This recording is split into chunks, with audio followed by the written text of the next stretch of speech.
The broadcast is now starting. All attendees are in listen-only mode. Hello, and welcome to this webinar in the International Society of Chief Data Officers series on how CDOs succeed. We'd very much like to welcome you all to this. And before we just kick in, can I just tell you a little bit about the Society, and just in case you're a first-time visitor. We grew out of the MIT CDO IQ Symposium, so we have a fairly good pedigree, and we are a society that is about data leadership, and it's a group of data leaders who are trying to sort of fill in the gaps, if you like, between the symposiums. We're a not-for-profit, and so we rely heavily on our membership for their fees to enable us to produce the webinars that we do, to produce the body of knowledge that we have created that our members can access. And I would encourage you all to join us and to sort of help take forward data leadership across the world. You can join us at iscdo.org if you have any problems in the process, and I know that there are some. Do get in contact with us at contact@iscdo.org, and I will get back to you and sort out any problems that you may have, or answer any questions you may have. Thank you, and I hope you enjoy this webinar as much as I will. Thank you. Thanks, Michael. Again, welcome everybody. My pleasure to introduce my friend and colleague, Kathy Rondon, who I've known for a number of years. We ran into each other in the conference circuit. She is a popular speaker and consultant and has done some work that she can't tell us about, but that's all in service for the country at this point. And she's recently become an author with her first book here, a playbook for data ethics called We the People. Kathy, my pleasure to have you here. Thank you so much for coming, and I will turn it right over to you. Thank you so much, Peter, and thank you so much for having me. I'm really excited about presenting on data ethics for your group today. First, let me just ask: can you see my slides, my screen now? Am I live? Yes, you are, Kathy. Thank you very much indeed. You are live. Excellent, excellent.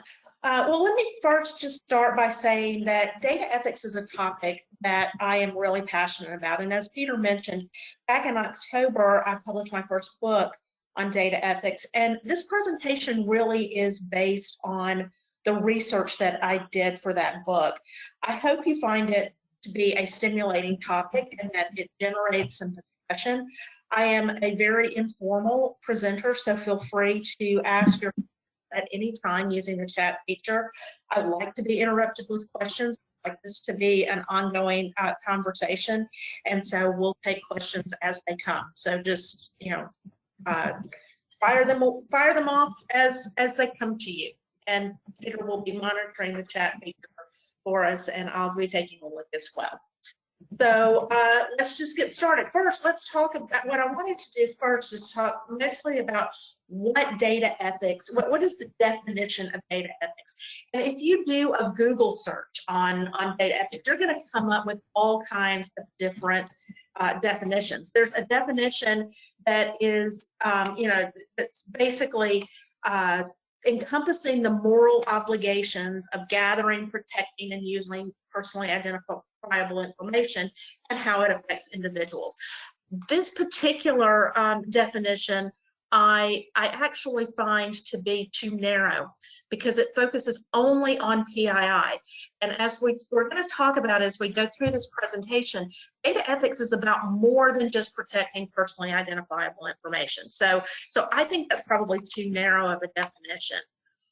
There's another definition that talks about, it's more of an academic definition, the study that data ethics studies and evaluates moral problems related to data and corresponding practices in order to formulate and support morally good solutions. Now, this definition I find to be too broad. It's more, it doesn't it's technically, academically accurate, but it doesn't really help a data practitioner come up with data ethics practices.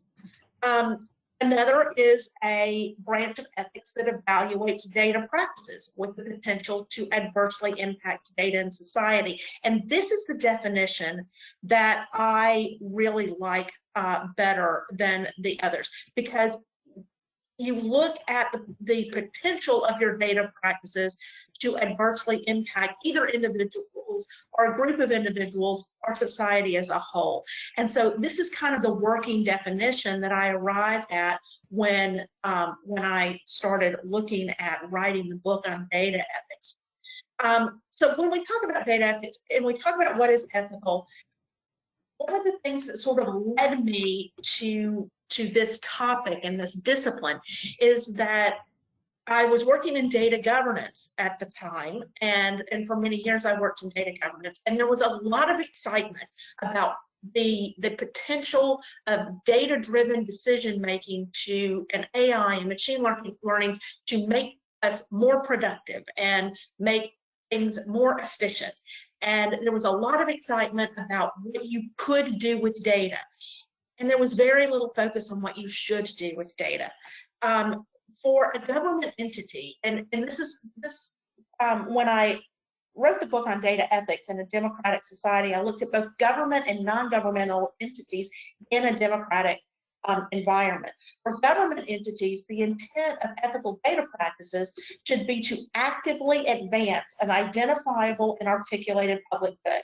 That's the purpose of the government in a democratic society. If you're a non-governmental entity, at the very least, you should not present a hurdle to the public good in pursuit of the organizational bottom line. Whether you're a nonprofit working towards a mission or a for-profit company working towards their bottom line, ethical data practices require that you not present an actual hurdle to the public good. So before we get into sort of the framework that we're going to talk about, does anybody have any questions or comments or quibbles with the definition and sort of the approach of data ethics? Because I want to make sure we're on the same page before we move forward.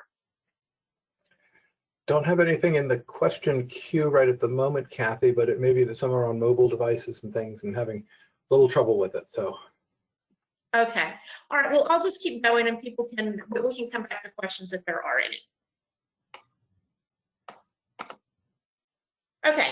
So actually, it was my friend and colleague Peter Aiken that suggested, after he read a rough draft of my data ethics text, that I might want to pull everything together into some sort of a framework.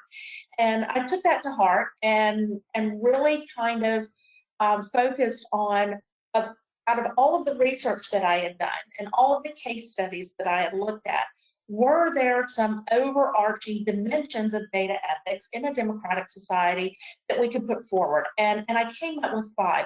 It is not by coincidence that the dimensions of data ethics, you will find that there's a bit of overlap. If you've ever studied data quality dimensions, there is some overlap with dimensions of data ethics and dimensions of data quality. They're not at all the same thing, but the approach is fairly similar. And what I came up with was transparency, accountability, analytical rigor, protection, and fairness. What we're going to do is we're going to take each one of these separately. We'll look at sort of what we mean by each of those dimensions of data ethics, and then we're going to talk about some examples of each of these so that we can really dig deep into what we mean by each of these dimensions.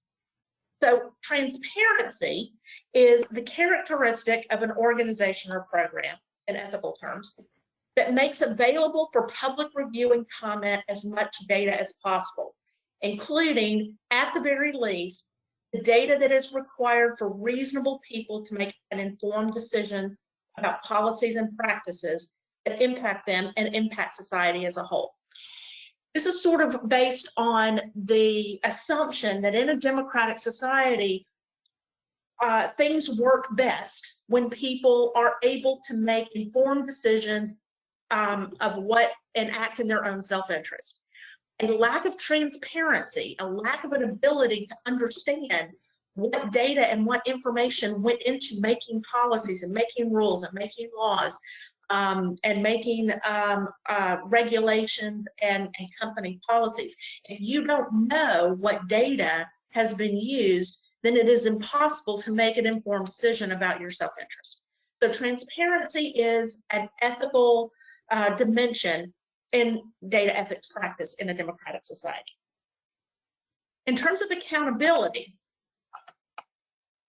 accountability is the characteristic of an organization or program that provides for oversight and final decision making and justification for data collection, sharing, use, and retention practices.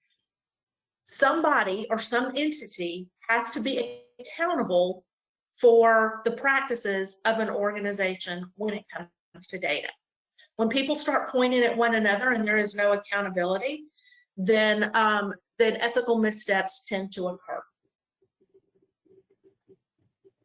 When we talk about analytical rigor, in an organization or a program, analytical rigor requires that you articulate consistent analytical practices.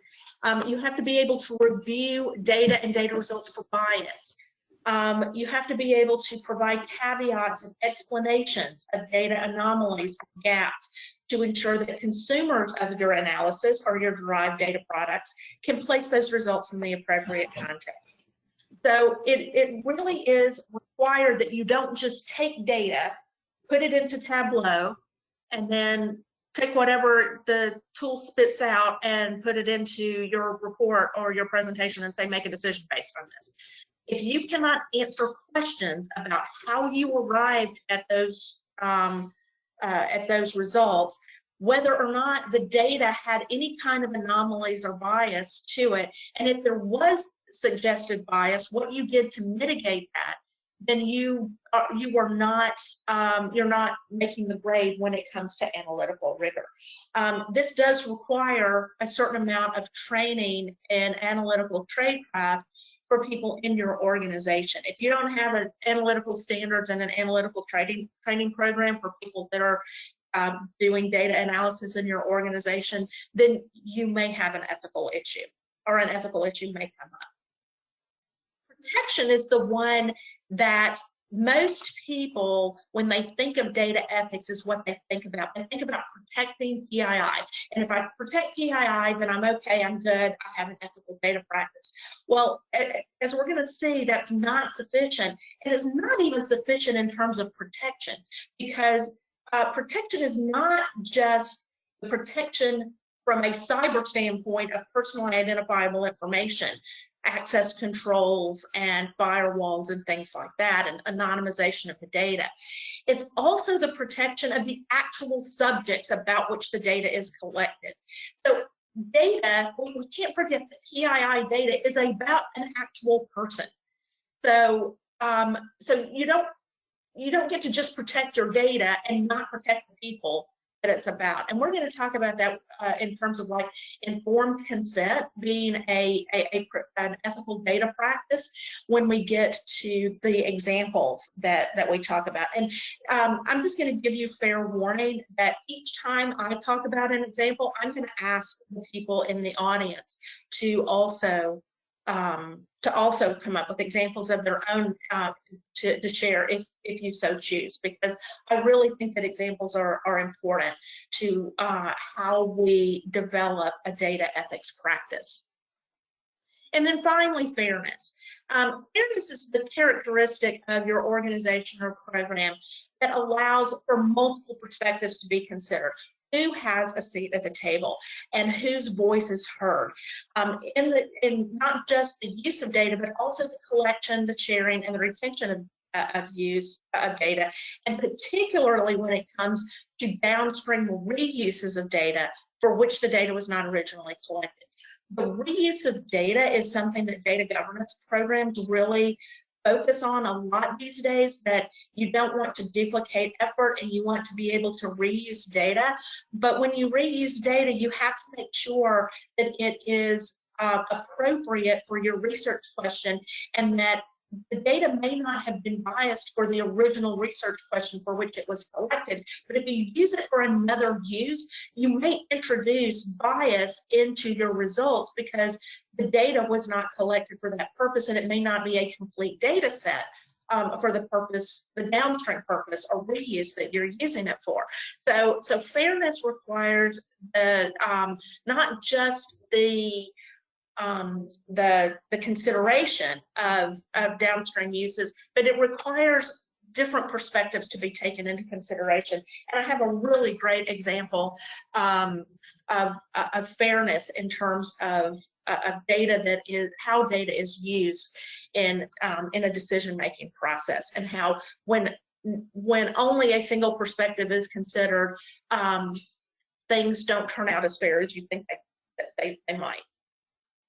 Do I have any questions or comments so far about the dimensions of data ethics? This is not by any means an exhaustive list. So if people come up with other ideas and other dimensions that they think should be introduced into the framework, then I am all ears. I really am.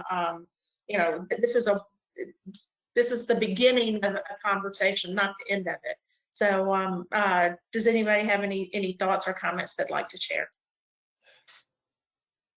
So there's one question about ownership of data that's popping up here. Let me just see if the questioner's elaborate. Now it just says ownership. So maybe that's one of the framework pillars that's being suggested or so.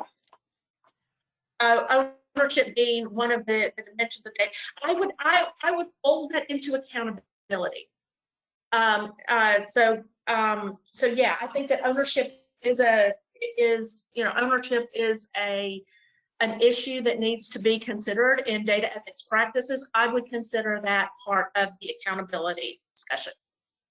You did get a good thumbs up. Somebody else commented, great set of definitions. So. Okay. All right, great. Well, then let's just keep going. We're going to take each of these dimensions one at a time. Let's start with transparency. So consider that people cannot, and we talked about this when we first introduced transparency, people cannot act in their own self-interest without sufficient information about the environment in which they're operating.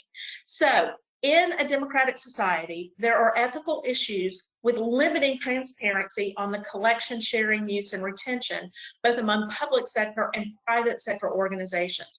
So the Foundations for Evidence-Based Policymaking Act in the United States really sort of made open data and the idea that most government data would be available to the public sort of the default. Of course, there are exceptions. There are a lot of exceptions in sort of the national security and the law enforcement arenas in particular when it comes to transparency of data.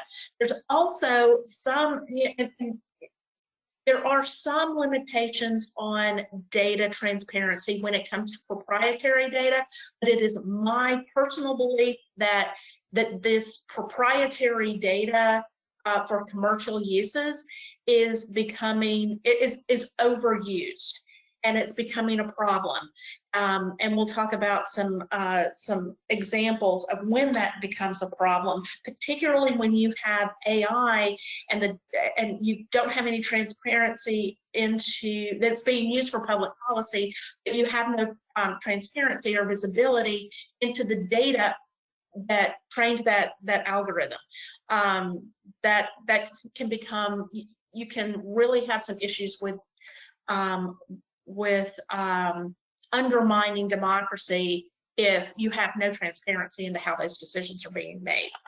Let's talk about an example. I am a big fan of freedom of information laws, and I use them liberally when I was writing my book. And this is an example. I like this example because it is an example of a data ethics practice in a democratic society that has absolutely nothing to do with personally identifiable information. And so when you talk about Freedom of Information Acts, or Freedom of Information laws that allow citizens and residents access to data about the operations of their government, these laws can be at the federal level, the national level, the state level, and even the local level. And one of the examples that I like to use is a state government that has its own Freedom of Information law, and it includes a broad exemption from disclosure for, quote, working papers of the office of the governor. The exemption over time has expanded to include basically all agencies reporting to the governor. And what that means is the entire state executive branch falls under this exemption, and working papers is not otherwise defined. So because working papers is very broadly defined, it's invoked to include almost anything that is politically controversial, including who the governor meets with, any documentation on the organization and implementation of an elections crime unit, the details of a public tip line on a controversial school curriculum executive order. All of these things were wholly denied in Freedom of Information requests as working papers of the office of the governor. Now, in the case of the public tip line, the governor's office was sued and lost, and all of that information was made public. So what's the point of this? Well, in a democratic society, the public is not able to hold their elected officials accountable without sufficient information on the operations of the state government. So state and national level Freedom of Information laws that have very broad exemptions and that are used as a default no instead of allowing the public information on the operations of their government, that is an ethical data practices issue. Does anybody have any questions or comments or thoughts or other examples that they would like to share on sort of a lack of transparency? We'll just hope that the governor of this particular state isn't listening into your talk here, Kathy. I'll tell you exactly what. Well, let me be clear. It's not just the current governor. This is an issue that has spanned multiple administrations and multiple parties in power. So it is not just a single governor or a single partisan issue. This is something that everybody has used. So it's, I'm not picking on a particular person, although some are worse than others. But I'll just leave it at that. For sure. Any other thoughts? No, everybody's being very quiet out there today. Come on, you guys. Kathy likes questions. I really do. This is going to be a very short presentation if we have no questions and no discussion, because I always build in time for a lot of back and forth. Okay, so let's just move on to accountability. The accountability for data assets early on was mostly relegated to IT departments, because one of the things that I heard early on in my career in data governance many years ago is a fellow analyst told me that she thought the data was icky. Data's icky, and so it was mostly relegated to IT departments. But the problem with that is that the IT departments are not really set up to be accountable for business or mission data, and so it invariably results in data taking a backseat and priority to technology platforms, because that's what IT is set up to do. That's in terms of resources, expertise, and attention. A lack of leadership specifically focused on data often leads to unintentional missteps in data ethics practices. So it is my view that, and I'm sure that I'm preaching to the choir here, a chief data officer is essential for ensuring ethical data practices, or at least an identified and very empowered cadre of data stewards. preferably a chief data office. It is really the preferred structure for the accountability piece of a data ethics practice. And Kathy, So, we do have a question. sure. So Crystal is asking, are there frameworks, in parentheses, templates that could be used with teams when beginning a project to establish standards for data ethics, perhaps based on these categories? So she's, I think, looking for some more detail around this. Well, so yeah, allow me to hawk my book just a little bit. Because the way that I structured the book is that each chapter of the book has call out boxes for advocacy, and each chapter ends with a list of questions that are applicable to that chapter in terms of data ethics practices. So there's a list at the end of each chapter of anywhere from 4 or 5 to 8 or 10 questions that you should ask yourself as you are collecting, sharing, using, and retaining data in particular scenarios and environments. So it's, I don't have like an infographic on it. Maybe that's the next thing that I'll come up with, but the book does have lists of questions at the end of every chapter. Does that answer the question, or did I misinterpret what the question was? We'll ask Crystal to follow up if there's any more, but it seems to me that was a good response on it so far. Okay. All right, good.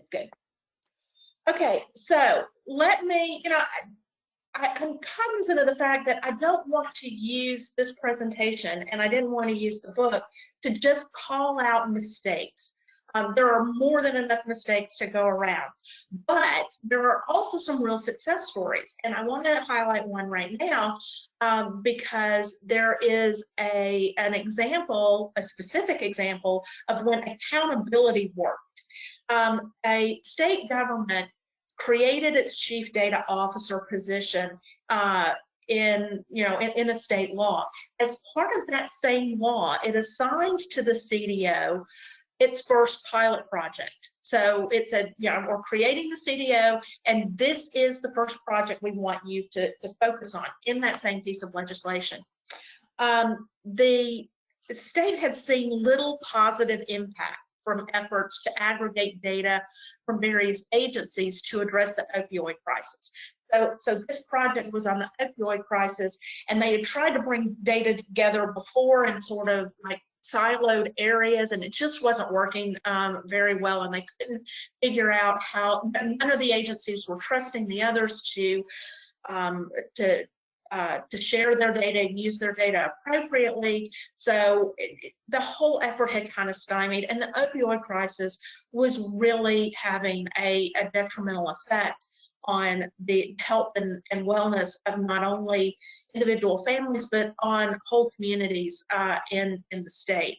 So this was the first pilot project. So what the first CDO did is set up a data trust environment with himself as the trustee, i.e. the accountable party, for the protection and sharing of data. Basically what he did is he wrote out a contract, and he said, if you share your data with us, with the CDO's office, we will be the owner of the platform.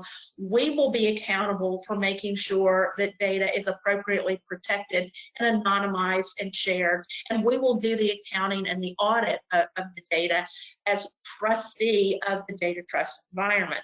And it worked very well. The pilot program was more successful than they imagined it would be.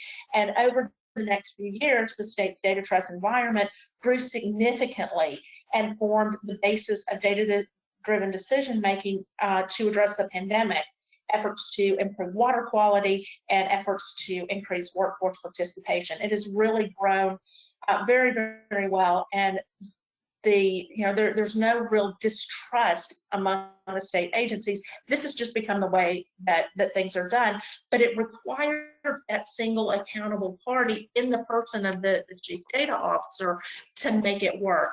The results, in case you're interested, is they had brought together the first data sets they brought together on the opioid epidemic had to do with law enforcement data, hospital overdose data, juvenile counseling data, all of it very sensitive, of course, but they were able to anonymize it and use it in a and restrict access in such a way that you could still pull out analytically relevant results. And over a period of several months, like in January, there were in a particular Tri-County area, in January there were like 4 opioid overdose deaths. In February there were 8. In March there were 10. So it was creeping up. And then they implemented the data trust environment in late March, and in April there were 0 opioid overdose deaths. And they were actually able to trace it back to the ability to trace fentanyl-laced opioids and figure out where they were and how to bring in both law enforcement and medical personnel to address the fentanyl-laced opioid issue. And in April there were zero deaths. So there was some real impact there. Kathy, you've got a couple more questions here, and I want to not interrupt your story, but that's certainly a really positive result, and that's the kind of thing that we're looking for, and looking for all of you all as data leaders to help out with. Having something tangible that can be pointed to is very significant. And first of all, Crystal says, she says, great stuff. She would love a 1 or 2 pager for the teams to get started on that. So she liked your first answer on that. Meryl has asked the question. I'm going to have to scroll through this. You can lease vendor data, and the vendor might say you can't merge the data with other data to reverse engineer it and potentially uncover other information. How do you control that when you know somebody's going to do it? So that's a very specific question. Then there's another one after that. Okay, all right. So let me make sure I understand the question. Are you asking from the standpoint of people unethically reverse engineering data when they know that their license is does not allow them to? Are you concerned about vendors inappropriately restricting access to data when it could have positive impacts? I'm going to guess it's the former from the way she's written the question. Give it a try that way, and if not, she'll correct us, I'm sure. I'm assuming Meryl's a female too. Sorry about that. Okay, so from the standpoint of licensing data and leasing data, there are terms and conditions. If that that people are going to violate the terms and conditions, of course your agreement can tell you that you can cut off their access if they do that. I mean, technically, if they violate their terms and conditions, you can sue them if you're willing to do that. But if it's a situation which in the environment everybody says don't do it, and everybody does it, and everybody knows you do it, and nobody ever enforces it, then you're really not talking about a specific ethical issue. You're talking about a systemic issue. So it's kind of hard for me to say without more information on the situation whether or not there's an ethical issue there or whether it's a legal issue. And I do draw the distinction that things can be legal and unethical, or things can be ethical and illegal. So I won't go that far, but yeah, ethics and legality are not necessarily the same thing. So I'm not sure how to advise you in terms of what to do about that without more specifics on the situation. And Sorry, there are ways of. I know that's an incomplete answer, but there you go. I'm sorry, Peter. Go ahead. Maybe she'll follow up with us too. There are some ways of actually encoding your data so that you can see if it propagates to other places. It's not a surefire technique, but we have used it in the past to see how things go back and forth. But it gets back to your point of trust as well on that. there's equally as much question in the other direction too that you were asking as well. Let me see what the other question here was. Rather than CDOs, do you see accountability moving to legal and regulatory departments? And I'll just put a little editorial comment in here too, Kathy. Working with the CPA organization of Canada, who believes that CPAs are excellent candidates for data leaders and are making some very significant efforts in those areas. And the effort is quite well run and very, very serious. So maybe it's not all about CDOs. Okay, so my own view is that, and I don't mean this to be a criticism of anybody who works in a general counsel capacity at all.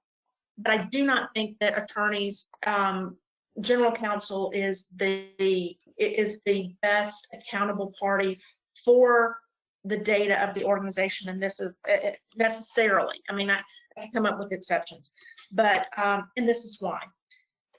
The lawyer is there to protect you from risk. Sometimes the ethical path requires risk. So let me let that sit for a minute.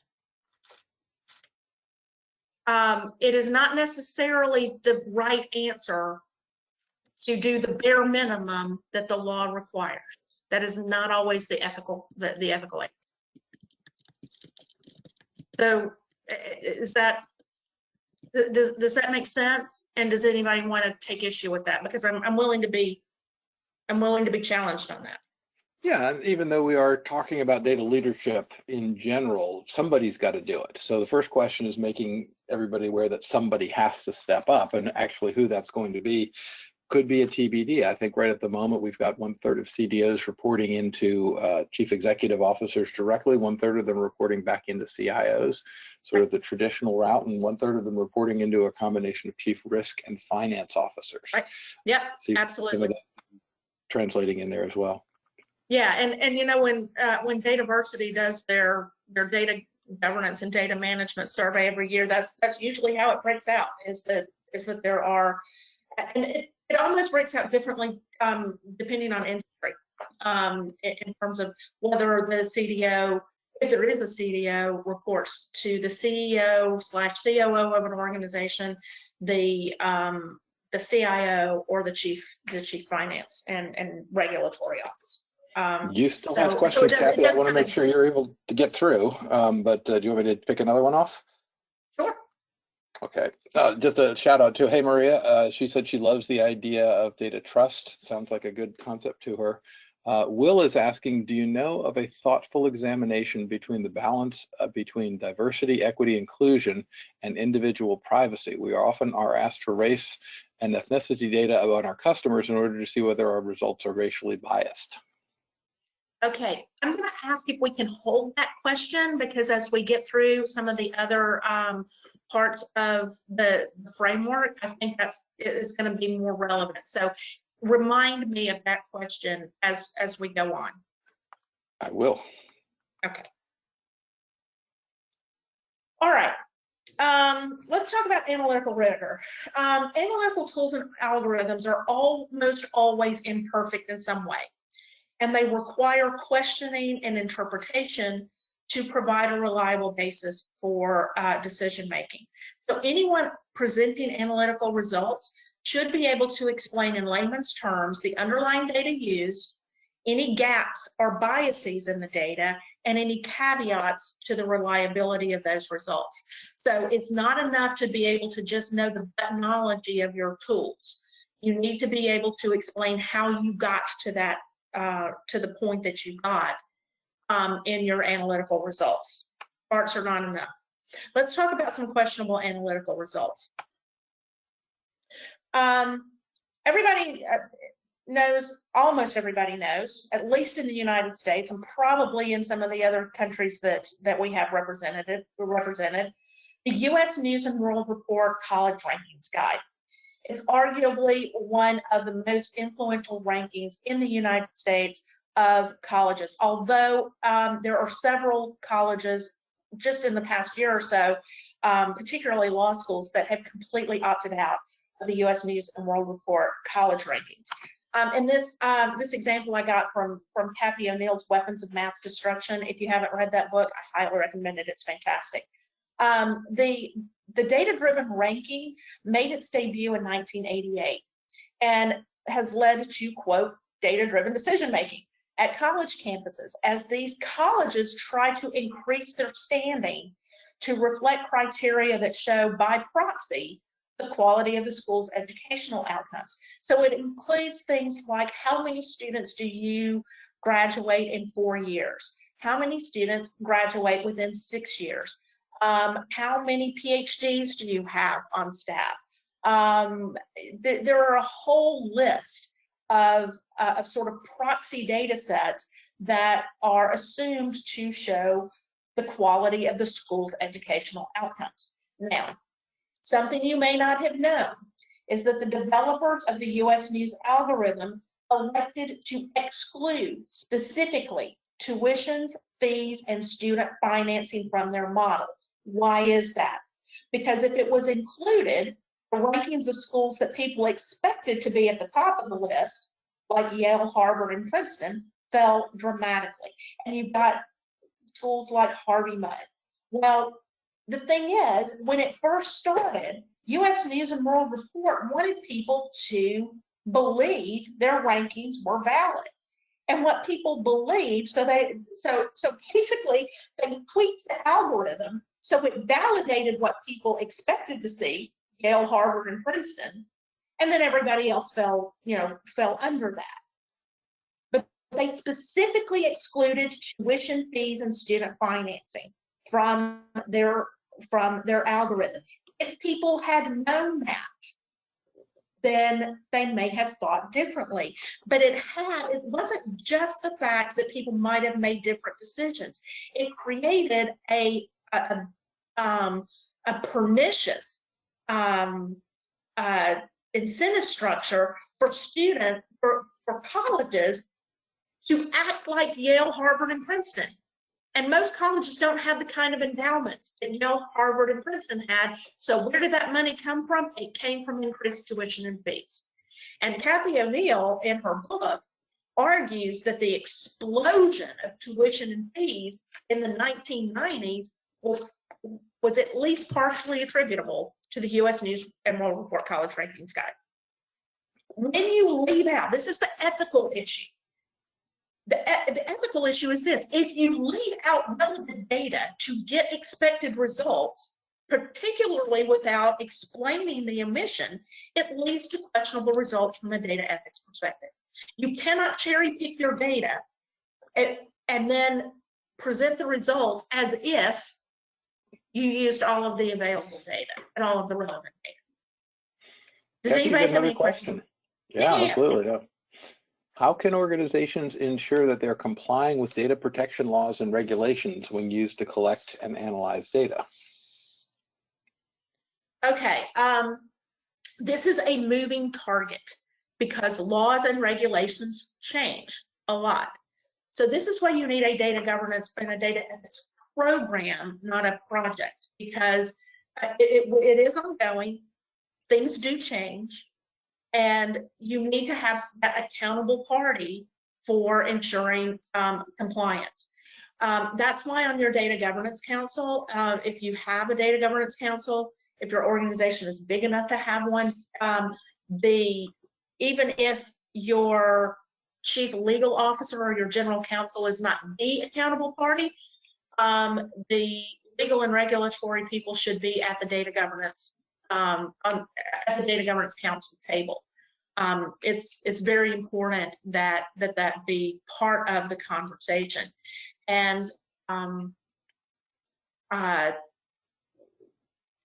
there needs to be a certain ongoing review of the state of data governance or data privacy and protection laws and regulations. And it's not just laws and regulations. The laws in the United States at the national level have not changed appreciably. We basically have no national level data protection law, not one that's overarching. We have little pockets of it. But in the United States, recently, there hasn't been a whole lot of changes at the legislative level, but the Federal Trade Commission that has regulatory authority over some of the data practices has gotten much more assertive just in the past year or so. Some people think that's a good thing, some people think that's a bad thing, but it is in fact a thing. So the Federal Trade Commission from a regulatory environment is becoming much more assertive. And so people that collect and share and use vast amounts of data, it behooves them to sort of keep up with the news and to keep up with sort of the approach of both the executive and the legislative branches in the United States. So I know that's sort of a strategic answer, and maybe the questioner was asking for like coding of business rules for data protection. And I'll be honest, I don't do that. I mean, I know that you can. I don't code it, so that's not really my area. So Kathy, we're getting towards 15 minutes. Do you want another one, or do you have more material that you want to? I don't want to constrain. I want to make sure everybody can get as much out of this. How much time do I have for this? Another 15 minutes. Actually, we can go beyond the end, but I'm pretty sure most people blocked an hour for it. Okay. All right. Well, let me. We're more than halfway done. So let me keep going, and then we'll take another couple of questions after the next couple of slides. Super. Okay. So when we talk about protection, there are two approaches to data protection that have to be considered from an ethical perspective. One is the protection of the data itself, and the other is the protection of the subjects of the data. Only considering cybersecurity measures with no thought on how the collection, sharing, and use of data leads to security issues for the data subjects is an incomplete data ethics approach. So you have to think about not just the data, but the data subjects themselves. So let's talk about, sort of who or what are you protecting. Over 60 years ago, before there was a HIPAA, before there were data protection laws, before anybody even really thought about data, there were some cancer cells that were collected from Henrietta Lacks. Henrietta Lacks, and some of you may know this story, was a poor Black cancer patient, and her cells were taken without her knowledge and consent. Let's be clear, at the time, knowledge and consent was not the same as it was today. But the fact that she was both poor and Black did have an impact on the fact that that her cells were taken and used, and nobody even thought to ask for her knowledge and consent. Those cells, however, took on a life of their own. Henrietta Lacks died of her cancer, but her cells were used in an extraordinary number of medical studies. The HeLa cells, as they became known, it changed the way that medical research was done. Fast forward many years later, and the Lacks family, her descendants, became aware of the continued use of this genetic material through an investigative journalist who was looking at the use of the HeLa cells. They had no idea. But at the same time, advances in genomic sequencing meant that those HeLa cells now presented a privacy concern to her descendants, because the DNA was now openly available and was being published in medical journal articles, and risked some serious health privacy issues for Henrietta Lacks' descendants. And so what happened is that the NIH and the Lacks family got together and came up with sort of this panel, because the Lacks family had no interest in stymieing medical research that was really helping a lot of people, but neither did they want their DNA plastered all over every journal article for anybody to see. So they came up with a way to basically the NIH brought the Lacks family in and gave them a seat at the table in terms of how the data was used and how it was published and how it would be anonymized. But what that requires is that you have to remember that personally identifiable data are not just data points. They have real people attached to them.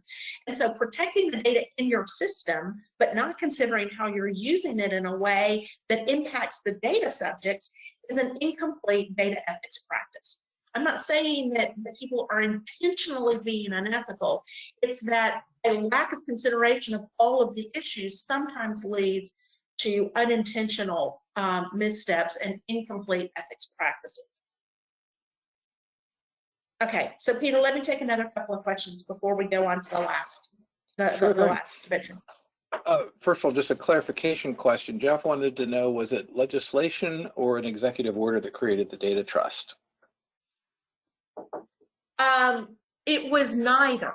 The legislation created the CDO's office and the first project, but the CDO, under his own authority, created the data trust. It was a policy decision, not an executive order. So the CDO could in fact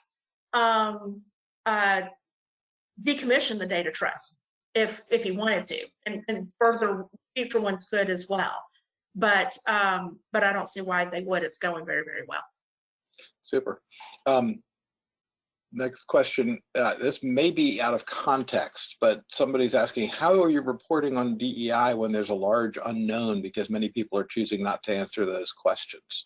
I think you could take that as just a broad approach, missing data and other types of things.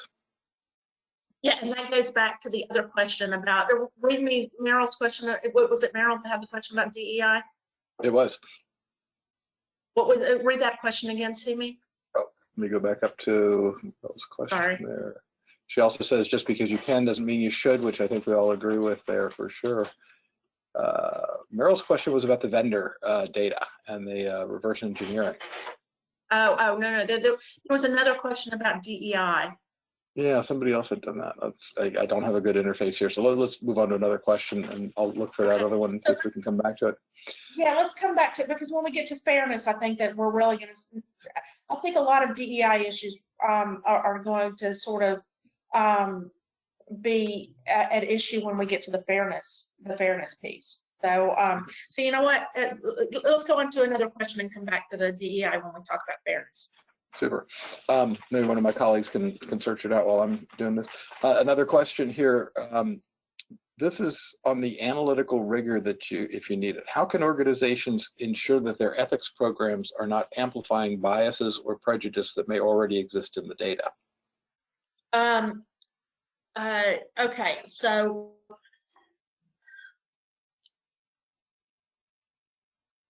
in terms of analytical rigor, analytical rigor will help you make sure that you are not exacerbating systemic bias issues in your data. To the extent that it requires really rigorous analytical practices, requires you to ask questions of your data. Is it complete? Does it only look at a subset? Are you leaving data out? If you've left data out, why are you leaving out? What are the ramifications of leaving out certain subsets of the population? So and asking those questions and then making the answers to those questions transparent to the people that you are presenting your results to is a way to mitigate the biases, any biases in the data. Because it's not necessarily that you have to find a completely unbiased data set, because to be perfectly honest, it's not going to always be possible to find a completely unbiased data set. But being aware of those biases and controlling for them and mitigating for those issues, that speaks to analytical rigor, and that will help you mitigate some of the issues that might come up if you just use data sets as they are collected in a vacuum without asking the kinds of questions of your data. Any? Yeah, one more. I've got one here for Will I'm looking for. There he is. Do you know of a thoughtful examination of the balance between DEI and individual privacy? We're often, oh no, I think we did ask that one. Hang on. Didn't I? Yeah, read that again. Yeah. Let me think about that. Read that again. That might be the one we were looking for too. Yeah. Do you know of a thoughtful examination of the balance between diversity, equity, and inclusion and individual privacy? We are often asked for the race and ethnicity data of our customers in order to see whether our results are racially biased. Right, right. I think the And follow-up to that sometimes, was then, what if people are not reporting? If you have a lot of not right. significantly stuff. Okay, so here's the thing. When you collect data like that and you ask, some people will answer, some people will not. And from a statistical analysis standpoint, depending on how complete the data set is, if you have a statistically significant sample that is actually answering the question, and if you assume that people who are, there's some assumptions about is one race more or less likely to not answer than another. That goes into sort of your research design. It may be that you have enough people answering that you feel like you can use the data and draw some conclusions, or you may feel like there are enough people that are not answering, or that the results are such that you feel like one race or ethnic group is disproportionately not answering, that it skews your analytical results in a way that makes the results not useful for the decision making. So basically what I'm saying is that you have to question your data. You have to look at the data and you have to question your data, and then caveat the results accordingly. Absolutely. Kathy, we probably got time for one final question here. What impact does Kathy see with AI tools being leveraged to review and perform analytics? Does your framework cover that?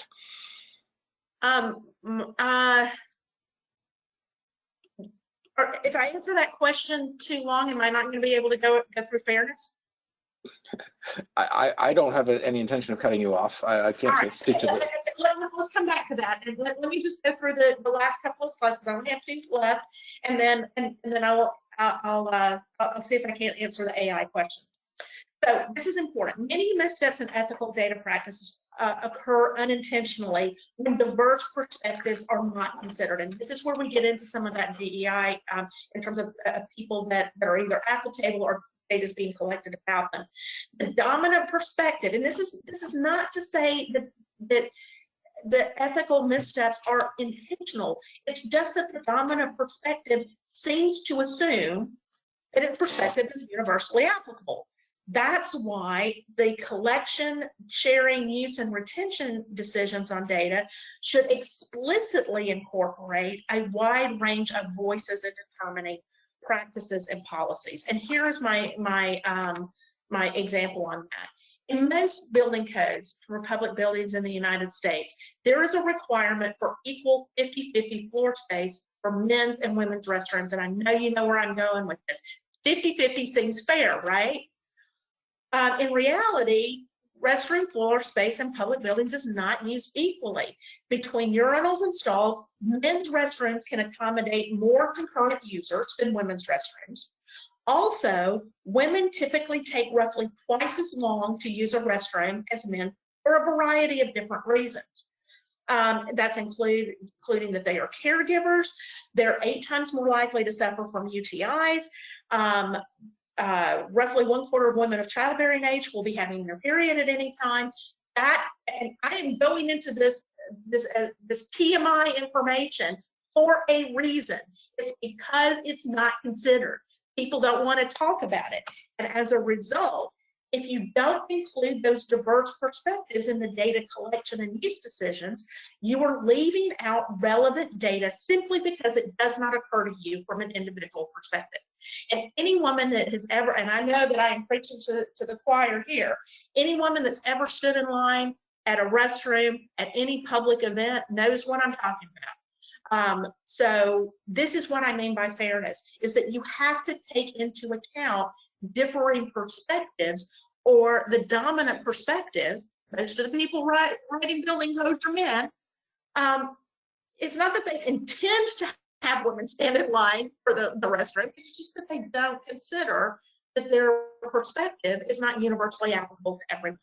That includes, and this is the case for any traditionally marginalized group, whether that's gender or ethnic group or religious group or race, any tradition or low income people, any traditionally marginalized group has a tendency to get left out of data-driven decision making because simply their perspective is not taken into account.